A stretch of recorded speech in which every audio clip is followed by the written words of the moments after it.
क्या रात के 3:40 पर अचानक से आपकी नींद का खुल जाना महज एक इत्तेफाक है? या फिर दुनिया भर के जो 91% लोग हैं, वो सुबह जल्दी उठने की कोशिश में इसलिए फेल हो जाते हैं क्योंकि वो शरीर के विज्ञान से कुछ ज्यादा ही खिलवाड़ कर रहे हैं? आज हम एक ऐसे रहस्य को डिकोड कर रहे हैं जो विज्ञान और प्राचीन शास्त्रों दोनों में कहीं ना कहीं छिपा हुआ है। हाँ, और ये सच में एक बेहद दिलचस्प विषय है, क्योंकि जब पूरी दुनिया सो रही होती है ना, तब मानव मस्तिष्क के भीतर कुछ ऐसा घटित होता है जिसे समझना आज के इस थका देने वाली लाइफस्टाइल में एक बहुत बड़ा गेम चेंजर साबित हो सकता है। बिल्कुल। तो आज के इस गहरे विश्लेषण में हम एक बहुत ही रोचक स्रोत पर चर्चा करने वाले हैं। ये शिव मार्ग नाम के एक YouTube चैनल का वीडियो है जिसका टाइटल है सुबह 3:40 AM सिर्फ 21 दिन करो, जीवन बदल जाएगा, संपूर्ण ब्रह्म मुहूर्त साधना विधि। अच्छा, हाँ, मैंने भी देखा इस वीडियो के बारे में काफी चर्चा हो रही है इंटरनेट पर। एग्जैक्टली और हमारा मिशन आज बस ये समझना है कि क्या ये 3:40 पर उठना सिर्फ कोई इंटरनेट का नया ट्रेंड है या फिर इसके पीछे कोई ठोस प्राचीन विज्ञान और व्यवहारिक प्रणाली है। हम इस 21 दिन की ब्रह्म मुहूर्त साधना के हर पहलू का बहुत ही निष्पक्ष रूप से विश्लेषण करेंगे। और ऐसा विश्लेषण आज के समय की मांग भी है ना? इंटरनेट पर जल्दी उठने को लेके इतनी आधी अधूरी जानकारी है कि लोग बस बिना सही विज्ञान समझे खुद को थका रहे हैं। सही बात है। और इसीलिए श्रोताओं को स्पष्ट करना बहुत जरूरी है कि इस चर्चा में मौजूद किसी भी धार्मिक विचार या वीडियो में बताई गई किसी व्यावसायिक मार्गदर्शिका का हम अंधाधुंध समर्थन नहीं कर रहे हैं। बिल्कुल, हम बस स्रोत में दी गई जानकारी को ज्यों का त्यों उसके पीछे के क्यों और कैसे के साथ डिकोड कर रहे हैं। हाँ, तो चलिए सबसे बुनियादी सवाल से शुरू करते हैं। मतलब 24 घंटे होते हैं एक दिन में, तो सिर्फ 3:40 ही क्यों? रात के 2 बजे या सुबह के 5 बजे में वो बात क्यों नहीं है? अगर हम इस समय की खगोलीय और गणितीय व्यवस्था को थोड़ा गहराई से समझें, तो ये कोई तुक्का नहीं है। स्रोत बहुत स्पष्ट रूप से बताता है कि 24 घंटों को प्राचीन भारतीय समय गणना में 30 मुहूर्तों में बांटा गया है। 30 मुहूर्त? अच्छा। हाँ, और हर मुहूर्त 48 मिनट का होता है। तो सूर्योदय से ठीक 96 मिनट पहले, यानी 2 मुहूर्त पहले जो समय शुरू होता है, उसे ब्रह्म मुहूर्त कहा गया है। ये वो समय है जिसे सृष्टिकर्ता या कहें कि निर्माण का समय माना जाता है। मतलब सूर्योदय से लगभग 1.5 घंटे पहले का समय। लेकिन उस पूरे 1.5 घंटे के विंडो में सिर्फ 3:40 पर ही इतना जोर क्यों दिया गया है? क्योंकि वो उस ब्रह्म मुहूर्त का सबसे शक्तिशाली और शुरुआती क्षण माना गया है। स्रोत इसे साबित करने के लिए 3 अलग-अलग प्राचीन ग्रंथों का हवाला देता है। जैसे अथर्ववेद कहता है कि इस विशेष समय में वायु के अंदर प्राण शक्ति सबसे अधिक मात्रा में होती है। प्राण शक्ति? मतलब अगर इसे आज के विज्ञान से जोड़ें, तो क्या ये ऑक्सीजन लेवल से जुड़ा है? अपने एकदम चरम पर होती है, जो शरीर की नाड़ियों को शुद्ध करती है। फिर चरक संहिता का भी संदर्भ आता है वीडियो में, जो आयुर्वेद का मूल ग्रंथ है। अच्छा, उसमें क्या कहा गया इस बारे में? उसमें लिखा है कि जो इंसान इस समय जागता है, उसकी इम्यूनिटी यानी रोगों से लड़ने की क्षमता बढ़ती है और बुद्धि बहुत तेज होती है। और वीडियो में शायद तिरुप शिव पुराण का भी जिक्र था, है ना? हाँ, आध्यात्मिक दृष्टिकोण से शिव पुराण बताता है कि इस समय उठकर किया गया स्मरण सीधे ब्रह्मांडीय ऊर्जा से जुड़ता है। ये सब सुनने में तो बहुत प्रभावशाली लगता है, लेकिन यहाँ मैं थोड़ा वैज्ञानिक नजरिए से देखना चाहूंगा। क्या मॉडर्न बायोलॉजी भी 3 साढ़े 4 को कुछ अलग मानती है? वीडियो में पीनियल ग्रंथि, जिसे पाइनियल ग्लैंड कहते हैं, उसका कुछ जिक्र था। हाँ, और सच बताऊं तो यहीं पर प्राचीन ज्ञान और आधुनिक विज्ञान का सबसे खूबसूरत संगम होता है। ये जो पीनियल ग्रंथि है ना, ये मटर के दाने के आकार की होती है, दिमाग के बीचों बीच। अच्छा। प्राचीन ऋषि मुनि इसे ही तीसरी आंख कहते थे। आधुनिक साइंस बताती है कि ये ग्रंथि एक लाइट सेंसर की तरह काम करती है। जब बाहर घुप अंधेरा होता है, तो रात के इस प्रहर में ये ग्रंथि मेलाटोनिन हार्मोन का प्रोडक्शन अपने एकदम चरम पर कर रही होती है। एक सेकंड, लेकिन मेलाटोनिन तो नींद का हार्मोन है ना? अगर वो पीक पर है, तो उस वक्त उठना तो और भी मुश्किल होना चाहिए इंसान के लिए। एग्जैक्टली, यही तो सबसे बड़ा पेंच है। 3:40 के आसपास शरीर का तापमान गिरकर सबसे निचले स्तर पर आ जाता है और मेलाटोनिन पीक पर होता है। उस वक्त हमारा मस्तिष्क गहरी नींद और रेम स्लीप यानी रैपिड आई मूवमेंट स्लीप के बीच झूल रहा होता है। मतलब दिमाग ना पूरी तरह से जगा हुआ है, ना पूरी तरह से सोया हुआ है। हाँ, ये वो संधिकाल है जहां दिमाग पूरी तरह से अचेतन भी नहीं होता और सचेत भी नहीं होता। मस्तिष्क की तरंगे उस वक्त थीटा स्टेट में होती हैं। थीटा स्टेट यानी वो अवस्था जहां कोई भी विचार सीधे अवचेतन मन मतलब हमारे सबकॉन्शियस माइंड में चला जाता है। बिल्कुल सही। इस अवस्था में इंसान का दिमाग अत्यधिक रिसेप्टिव या ग्रहणशील होता है।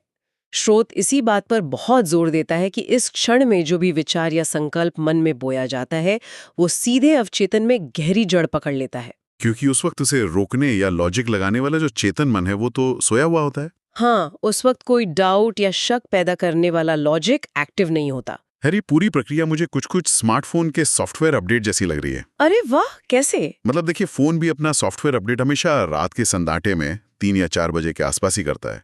उस वक्त बैकग्राउंड में कोई और ऐप नहीं चल रहा होता, कोई कॉल या नोटिफिकेशन दिमाग भटकाने के लिए नहीं होता। फोन की पूरी प्रोसेसिंग पावर सिर्फ उस नए अपडेट पर फोकस होती है। ये बहुत ही सटीक और वैज्ञानिक तुलना की है आपने। सच में, जब बाहरी शोर एकदम शून्य होता है तब हमारी न्यूरोप्लास्टिसिटी यानी मस्तिष्क की खुद को बदलने की क्षमता अपने उच्चतम स्तर पर होती है। इंसान का सिस्टम खुद को रीप्रोग्राम करने के लिए सबसे ज्यादा तैयार होता है उस वक्त। हाँ, लेकिन यहाँ मुझे एक उलझन है। मान लीजिए किसी का अलार्म बजता है, वो इंसान उठकर 3:40 पर सोफे पर बैठ जाता है, तो क्या सिर्फ इतना कर लेने भर से शरीर अपडेट हो जाएगा? नहीं नहीं, सिर्फ उठना काफी नहीं है। वही तो, मतलब असली विज्ञान उस उठने के बाद की प्रक्रिया में छिपा गया। हाँ, स्रोत बहुत स्पष्ट है कि सिर्फ आंख खुल जाना कोई चमत्कार नहीं है। असली चुनौती ये है कि उस ग्रहणशील अवस्था का उपयोग कैसे किया जाए, जब दिमाग तो तैयार है लेकिन नींद की वजह से शरीर शीशे की तरह भारी लग रहा है। हाँ, उस वक्त तो बस वापस रजाई में जाने का मन करता है। बिल्कुल। तो उस शारीरिक प्रतिरोध को तोड़ने के लिए किस ईंधन का इस्तेमाल होगा? और यहीं पर श्रोत अपनी 21 दिन की साधना के 2 सबसे महत्वपूर्ण पहलुओं को पेश करता है, संकल्प और ब्रह्मचर्य। अब जब भी ये संकल्प शब्द आता है ना, तो दिमाग तुरंत तो न्यू ईयर रेजोल्यूशंस की तरफ चला जाता है, जो आमतौर पर 15 जनवरी आते आते दम तोड़ देते हैं। वीडियो में इससे इतनी अहमियत क्यों दी गई है? क्योंकि हम मॉडर्न लोग संकल्प को सिर्फ एक विचार या इरादा समझते हैं, लेकिन श्रोत के अनुसार शास्त्रों में संकल्प एक ऊर्जा है। एक ऊर्जा? मतलब सिर्फ मोटिवेशन नहीं? नहीं, ये एक ऐसी फोकस की हुई अग्नि है जो इंसान के भीतर के हर संशय, आलस और डाउट को जला देती है। वीडियो में विश्वामित्र की तपस्या, भीष्म पितामह की प्रतिज्ञा और हनुमान जी के समुद्र लांघने का उदाहरण दिया गया है। अच्छा, वो उदाहरण सिर्फ माइथोलॉजिकल कहानियां नहीं है, बल्कि ये बताने का तरीका है कि जब संकल्प मजबूत होता है तो इंसान की शारीरिक सीमाएं टूट जाती हैं। बिल्कुल सही। अगर मैं इसे एक और एनालॉजी दूं तो ये मैग्नीफाइंग ग्लास जैसा है। मतलब धूप तो हर जगह है, ऊर्जा तो है, लेकिन जब उसे एक बिंदु पर फोकस करते हैं तभी आग पैदा होती है। एकदम परफेक्ट उदाहरण है। ऊर्जा का फोकस होना ही संकल्प है। लेकिन चलिए अब दूसरे शब्द ब्रह्मचर्य पर आते हैं। ये शब्द अक्सर बहुत सी भ्रांतियां पैदा करता है। हाँ, आज के समाज में लोग इसे सिर्फ कठोर नियमों या संन्यास से जोड़कर देखते हैं। लेकिन श्रोत इस भ्रांति को बहुत ही आधुनिक और तार्किक ढंग से तोड़ता है। ब्रह्मचर्य का मतलब सिर्फ शारीरिक संयम नहीं है। इसका मूल अर्थ है अपनी ऊर्जा को बिखरने से रोकना। मतलब एनर्जी सेव करना। हाँ, जब हमारी ऊर्जा सही दिशा में बहती है और उसे व्यर्थ नहीं किया जाता, तो शरीर में एक विशेष प्रकार का न्यूरोलॉजिकल स्टैमिना पैदा होता है, जिसे प्राचीन भाषा में ओज कहा गया है। ओज। अगर इसे आज की भाषा में समझें तो क्या ये हमारे बेसलाइन डोपामिन और कॉग्निटिव एनर्जी को बचाकर रखने जैसा है? 100%। श्रोत का तर्क है कि जो इंसान रात के समय अपनी ऊर्जा को व्यर्थ की चीजों में नष्ट कर देता है, चाहे वो दिन भर का मानसिक तनाव हो या डिजिटल स्क्रीन पर लगातार वक्त बिताना हो, जो कि आजकल हर कोई कर रहा है, रात रात भर रील स्क्रॉल करके। हाँ, तो उनके शरीर में इतना ओज ही नहीं बचता कि वो 3:40 पर उठ सकें। शरीर की बैटरी रात में ही खत्म हो चुकी होती है। तो ब्रह्मचर्य को ऐसे देखा जा सकता है जैसे स्मार्टफोन में बैकग्राउंड ऐप्स को बंद करना, जो लगातार फालतू में बैटरी चूसने हैं। सही कहा। और संकल्प वो बैटरी सेवर मोड है जो ये सुनिश्चित करता है कि बची हुई 100% ऊर्जा सिर्फ और सिर्फ मुख्य काम पर खर्च हो, यानी सुबह 3:40 पर उठने पर। बहुत बढ़िया। ऊर्जा का संरक्षण ही ब्रह्मचर्य का असली विज्ञान है। ऊर्जा होगी तभी तो उसे किसी बड़े लक्ष्य में लगाया जाएगा। लेकिन यहाँ एक बहुत ही प्रैक्टिकल और कहूँ तो कड़वा सवाल खड़ा होता है। आज के मॉडर्न और बिजी लाइफस्टाइल में, जहाँ लोगों के शिफ्ट्स में काम होता है, जहाँ लोग रात के 12 बजे तक काम या स्क्रीन से चिपके रहते हैं, वहाँ ये नियम कैसे लागू होंगे? यही सबसे बड़ी चुनौती है। क्या यही कारण है कि स्रोत के अनुसार 91% लोग सुबह जल्दी उठने के इस प्रयास में पूरी तरह फेल हो जाते हैं? बिल्कुल। और मैं बताऊं, वो विफलता सिर्फ संकल्प की कमी के कारण नहीं होती, बल्कि रात के सिस्टम के गलत होने के कारण होती है। स्रोत कहता है कि भले ही आपके पास ऊर्जा हो, लेकिन अगर आपकी रात की दिनचर्या गलत है तो सुबह उठना नामुमकिन है। हाँ, अधिकांश लोग सारा फोकस बस उठने के समय पर लगाते हैं, लेकिन सोने के समय को पूरी तरह नजरअंदाज कर देते हैं। तो स्रोत सोने का क्या समय सुझाता है? आयुर्वेद के अनुसार श्रेष्ठ समय तो रात 8 से 9 बजे के बीच है। 8 से 9? वो तो आज के टाइम में बहुत मुश्किल है। हाँ, स्रोत भी बहुत व्यवहारिक है इस मामले में।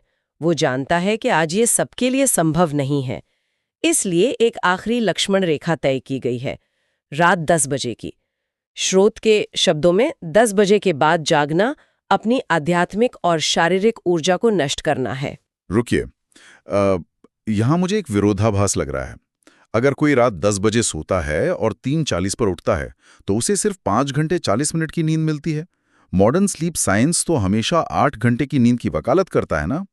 स्रोत इस कम नींद को कैसे सही ठहराता है? ये एक बहुत ही जायज सवाल है। स्रोत और आयुर्वेद के अनुसार यहाँ मामला नींद की मात्रा यानी क्वांटिटी का नहीं है, बल्कि नींद की गहराई यानी क्वालिटी का है। अच्छा, क्वालिटी ज्यादा मैटर करती है। हाँ, जब व्यक्ति 10 बजे सो जाता है तो वो रात के उस हिस्से का लाभ उठाता है जब शरीर सबसे तेजी से रिकवर होता है। इसे शास्त्रों में गहरी दिव्य निद्रा कहा गया है। अगर रात की दिनचर्या सही है तो शरीर को पूरी तरह से ऊर्जावान रखने के लिए 5 से 6 घंटे की ये गहरी नींद बिल्कुल पर्याप्त होती है। लेकिन दिनचर्या सही होने से मतलब क्या है? अक्सर लोग 10 बजे बिस्तर पर तो लेट जाते हैं, लेकिन दिमाग में विचार दौड़ते रहते हैं, स्ट्रेस होता है और नींद 12 बजे तक नहीं आती। इसी समस्या को सुलझाने के लिए वीडियो में रात के 15 मिनट के विधान की बात की गई है। ये सबसे क्रिटिकल स्टेप है पूरी साधना का। 15 मिनट का विधान? ये क्या है? नियम यह है कि सोने से ठीक 15 मिनट पहले हर तरह की स्क्रीन को खुद से दूर कर देना है। फोन, टीवी सब बंद। फिर आंखें बंद करके मन को शांत करना है, स्मरण करना है और सबसे महत्वपूर्ण, अपने शरीर को विश्राम का स्पष्ट आदेश देना है। शरीर को आदेश देना? ये सुनने में थोड़ा अजीब लग रहा है। ये प्रक्रिया असल में काम कैसे करती है? देखिए, जब हम लगातार फोन स्क्रीन देखते हुए अचानक आंखें बंद कर लेते हैं ना, तो दिमाग को लगता है कि अभी भी दिन है। लाइट जारी होती है आंखों में। हाँ, वो ब्लू लाइट का जो असर होता है। बिल्कुल। दिमाग का जो मानसिक पहिया है वो उसी गति से घूम रहा होता है। 15 मिनट का ये नियम शरीर के पैरासिम्पैथेटिक नर्वस सिस्टम को एक्टिवेट करता है, जिसे हम रेस्ट एंड डाइजेस्ट मोड कहते हैं साइंस में। एग्जैक्टली। ये दिमाग को सिग्नल देता है कि अब सक्रियता खत्म हुई, अब रिकवरी का समय है। इस प्रक्रिया से नींद उथली नहीं होती, बल्कि इंसान तुरंत गहरी अवस्था में चला जाता है। ये तो समझ आ गया कि नींद कैसे गहरी की जाए, लेकिन फिर भी 91% लोग हार क्यों मानते हैं? क्या वो ये 15 मिनट का नियम भूल जाते हैं? सबसे बड़ी गलती जो लोग करते हैं वो है बायोलॉजिकल शॉक देना खुद को। Biological shock? हाँ, मान लीजिए किसी इंसान की आदत सालों से सुबह 8 या 9 बजे उठने की है। वो रात में एक मोटिवेशनल वीडियो देखता है, बहुत जोश में आता है और अगले ही दिन सीधे 3:40 का अलार्म लगा देता है। अरे बाप रे! ये तो वैसे ही हुआ जैसे कोई अपनी गाड़ी को 100 की स्पीड पर चलाते हुए अचानक से सीधे रिवर्स गियर डाल दे। इंजन तो सीज होगा ही। एकदम सही एनालॉजी है। शरीर को अचानक इतना भयानक झटका देने से कोई भी आदत नहीं बनती, बल्कि शरीर विद्रोह कर देता है। इसीलिए लोग पहले या दूसरे दिन ही हार मान लेते हैं। तो इस विद्रोह को रोकने का सही तरीका क्या बताया गया है? कोई प्रैक्टिकल उपाय है? हाँ, स्रोत एक बहुत ही तार्किक और चरणबद्ध तरीका सुझाता है। मतलब एक ग्रेजुअल प्रोसेस? हाँ, पहले सप्ताह में सीधे 3:40 पर उठने की कोशिश बिल्कुल नहीं करनी है। अच्छा, तो शुरुआत कैसे करें? लक्ष्य सिर्फ सुबह 5 बजे का रखना है पहले हफ्ते। जब शरीर 5 बजे का अभ्यस्त हो जाए तब दूसरे सप्ताह उसे 4:30 बजे ले आएं। आधा घंटा कम। हाँ, फिर तीसरे सप्ताह 4 बजे का नियम बनाएं और फिर अंततः चौथे हफ्ते उस 3:40 के लक्ष्य तक पहुंचे। झटके देकर साधना कभी सिद्ध नहीं होती। यार, ये तो उत्साह बनाम व्यवस्था का एक बहुत ही शानदार उदाहरण है। बिल्कुल। मतलब केवल मोटिवेशन के दम पर आया जोश तो भावनाओं पर निर्भर करता है, जो आज है और कल शायद ना हो। लेकिन जब कोई इंसान एक प्रॉपर व्यवस्था या सिस्टम बना लेता है, तो वो सिस्टम तब भी काम करता है जब आपका मोटिवेशन पूरी तरह से खत्म हो चुका होता है। एकदम सही बात है। सिस्टम ही आपको बचाता है उन दिनों में जब आपका कुछ करने का मन नहीं होता। अब जब ये पूरी व्यवस्था, समय का गणित और ये जो चरणबद्ध तरीका है, ये स्रोत ने अपने वीडियो में इतनी गहराई और स्पष्टता से बता ही दिया है, तो मेरे जहन में एक सवाल आता है। पूछिए। वीडियो के अंत में एक 99 रुपए की सशुल्क मार्गदर्शिका यानी एक पेड गाइड क्यों दी जा रही है? क्या आज के डिजिटल युग में ये सारा ज्ञान इंटरनेट पर मुफ्त में मौजूद नहीं है? ये आज के युग का सबसे बड़ा सच है कि इंटरनेट पर ज्ञान की सच में कोई कमी नहीं है। लेकिन मुफ्त के ज्ञान की एक बहुत बड़ी सीमा भी है। वो इन्फॉक्सिकेशन का शिकार है। इन्फॉक्सिकेशन मतलब सूचनाओं का ओवरलोड। हाँ, ज्ञान बहुत बिखरा हुआ है इंटरनेट पर। सही कहा। और बिखरा हुआ ज्ञान इंसान का कुछ देर के लिए मनोरंजन तो कर सकता है, लेकिन क्या वो सच में कोई गहरा बदलाव ला सकता है? यही तो स्रोत का भी तर्क है। मुफ्त का ज्ञान आपको ये तो बता देगा कि 3:40 पर उठना है, लेकिन वो ये नहीं बताता कि पहले हफ्ते जब शरीर में भयंकर थकान होगी तब उससे कैसे निपटना है। हाँ, या जब 2 दिन नियम टूट जाएगा बीच में, तब वापस ट्रैक पर कैसे आना है, गिल्ट से कैसे बचना है। बिल्कुल। स्रोत का दावा है कि इस 99 रुपए की शिव मार्ग ब्रह्म मुहूर्त साधना मार्गदर्शिका में 21 दिन का पूरा दैनिक क्रम, संकल्प विधि और एक डिजिटल ट्रैकर जैसी व्यवहारिक चीजें दी गई हैं जो साधक को भटकाव से बचाती हैं। यहाँ मुझे एक दिलचस्प मनोवैज्ञानिक पहलू भी समझ आ रहा है, जिसे साइकोलॉजी में संक कॉस्ट फेलिसी कहा जाता है। वीडियो में शायद इसे शास्त्रों के दक्षिणा के सिद्धांत से जोड़ा गया है। हाँ, बिल्कुल जोड़ा गया है। मतलब इंसान का बेसिक स्वभाव है कि वो उस चीज की कद्र बिल्कुल नहीं करता जो उसे बिना किसी कीमत के या मुफ्त में मिल जाती है। एग्जैक्टली। मनोविज्ञान भी यही कहता है कि जब कोई व्यक्ति किसी चीज में अपना कुछ निवेश करता है, चाहे वो 99 रुपए जैसी बहुत छोटी सी रकम ही क्यों ना हो, तो उसे लगता है कि उसका कुछ दांव पर लगा है, उसका स्किन इन द गेम होता है। हाँ, और इसी छोटे से निवेश से ही उसकी गंभीरता बढ़ जाती है। सही कहा। मतलब अगर देखा जाए तो वो रकम उस ज्ञान की कीमत नहीं है, बल्कि वो व्यक्ति के खुद के कमिटमेंट का एक तरह का फिल्टर है। ये सुनिश्चित करने का एक तरीका है कि व्यक्ति सच में 21 दिन की साधना पूरी करेगा या सिर्फ एक और मोटिवेशनल वीडियो देखकर आगे स्क्रॉल कर जाएगा। लॉजिकल ट्रिक की तरह काम करता है जो इंसान को खुद से किए गए वादे पर टिके रहने में मदद करती है। तो अगर इस पूरे गहन विश्लेषण को हम एक जगह समेटने की कोशिश करें, तो जो तस्वीर उभर कर सामने आती है वो बहुत स्पष्ट है। 3:40 की ये साधना, जिसके बारे में इंटरनेट पर इतना शोर मचा हुआ है, वो सिर्फ अलार्म बजने पर बिस्तर से कूद पड़ने की कोई रेस या प्रतियोगिता नहीं है। बिल्कुल नहीं। ये एक पूरी जीवन शैली का रीबूट है। हाँ, ये रात के स्क्रीन टाइम को रोकने का कड़ा अनुशासन है। ये अपनी ऊर्जा को व्यर्थ बहने से रोकने का विज्ञान है, जिसे शास्त्रों में ब्रह्मचर्य कहा गया है।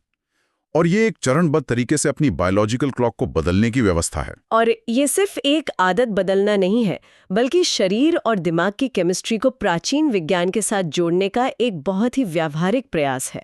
और सबसे बड़ी बात ये देखना सच में अद्भुत है कि कैसे हजारों साल पुराने ग्रंथों में लिखी गई बातें, जैसे कि प्राण शक्ति, ओज और ब्रह्म मुहूर्त, आज के मॉडर्न न्यूरोसाइंस और स्लीप आर्किटेक्चर के साथ इतनी गहराई से मेल खाते हैं। हाँ, ये समानता सच में हैरान करने वाली है। ये वाकई में इंसान को सोचने पर मजबूर कर देता है। और इसी विचार के साथ आज की इस चर्चा को हम एक ऐसे सवाल पर छोड़ते हैं जो शायद किसी भी किताब या यूट्यूब वीडियो से बहुत ज्यादा बड़ा है। वो सवाल क्या है? आज हमने इस बात पर इतनी गहराई से चर्चा की कि रात के 3:40 पर मानव शरीर, मस्तिष्क और हमारी पीनियल ग्रंथि अपनी सर्वाधिक ग्रहणशील अवस्था में होते हैं।